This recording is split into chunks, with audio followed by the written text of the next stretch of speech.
I hope people who buy our shoes buy them because they're handmade, because they're beautiful, because they're quality, because they're natural materials and all those things.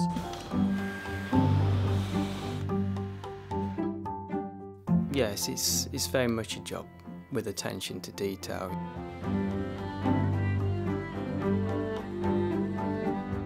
What I do is the result of all these other people before me.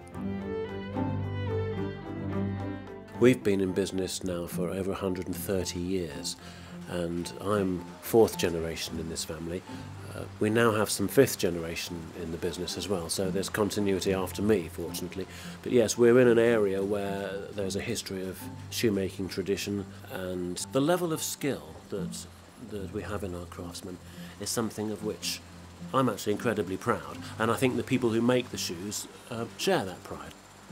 Yeah, I'm an edge trimmer. The job entails trimming the soles of the shoes, so the sole obviously underneath marries the upper in terms of shape.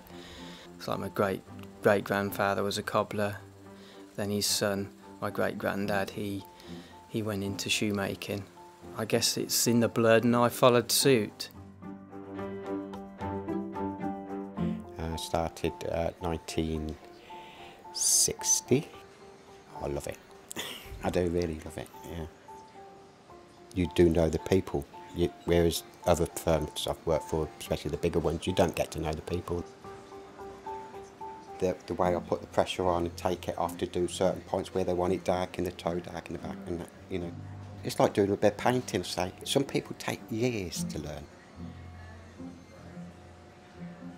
There are something like 200 operations in making a pair of classic English brogues, and most of these operations will be done purely by eye, without any guides on the machinery.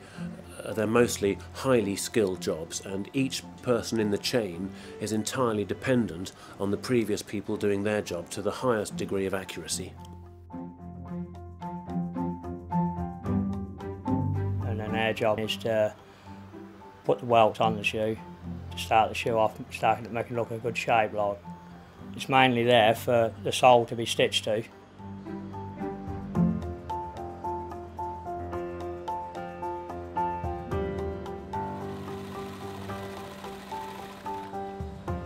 The leather that we use, the materials that we use are absolutely key to the quality element of Loake shoes. If you don't start with the best materials available, then you'll never be able to make the best shoes available. Generally speaking, the best leather comes from within Europe. Here we have the best climate for breeding the best cattle, and that means that it produces the best hides and the best skins for shoemaking. So it's very important to get the right quality leather. Obviously, if you sharpen your cutter, you know, you've got to take it very steady, because you don't want to trim too much off, and then once it's gone, it's gone. There's no going back. My son's been here 3.5 years now. He's on well time. He's good with his hands. His brain's in his hand, like mine. They've got to look like pairs. Anybody can do one. You've got to be a bit of an artist to do it. You know, you've got to have that, like, the same thing, the eye and the hands and the look of what you're looking for.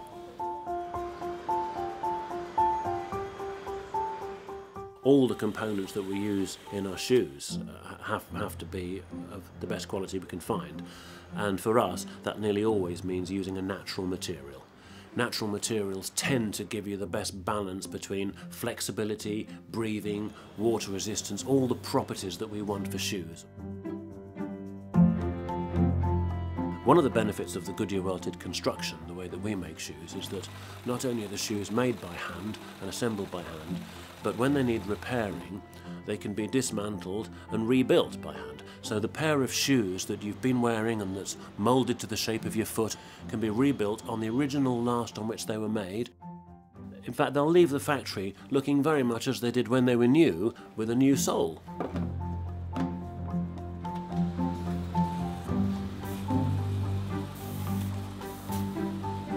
Attention to detail that goes into those shoes, how the manufacturing process, how long it lasts, how long it takes to make them. They want a nice pair of shoes, so they buy a Loake shoe.